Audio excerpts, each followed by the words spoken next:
Hello, இந்த YouTube கம்பெனிக்காரங்களா? S சொல்லுங்க. ஐயா, அந்த டெய்லியும் தான் வீடியோ போட்டுட்டு இருக்கா. அது எப்பதான் இந்த வருமானம் கொடுப்பீங்க?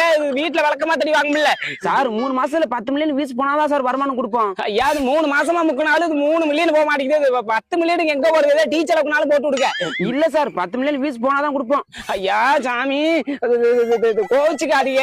இது இஎம்ஐ வேற கட்டணும். கை மாத்தா ஒரு 20,000 ரூபாய் மாத்தி விட்டீங்கன்னா கொண்டாடி பிள்ளையோட நல்லா இருப்பீங்க சாமி. அப்படியெல்லாம் கொடுக்க மாட்டான் சார். நீங்க வேணா Facebook ஓனர் வேணா கேட்டு பாருங்க. யாவர்ட்ட ஆல்ரெடி கேட்டுட்டேன்.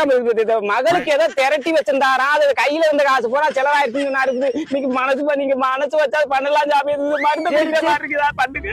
சரி சரி, ரொம்ப கஞ்சாதீங்க. உங்களை பார்த்தாலும் பாவமா தான் இருக்குது. இந்த நம்பருக்கு போன் பே பண்ணி விட்டு பாருப்பா. ஐயா, நான் நல்லா இருப்பீங்க சாமி. ஆனா 3 மாசம் திருப்பி கொடுத்துடணும். ஐயா, 3 மாசத்துல தந்துடுறேன் சாமி. 3 மாசங்கிறது கொஞ்சம் லேட் ஆகி ஒரு 3 வருஷம் நான் பெருசா எடுத்துக்காதீங்க. எது என்னது ஐயா, ஒண்ணு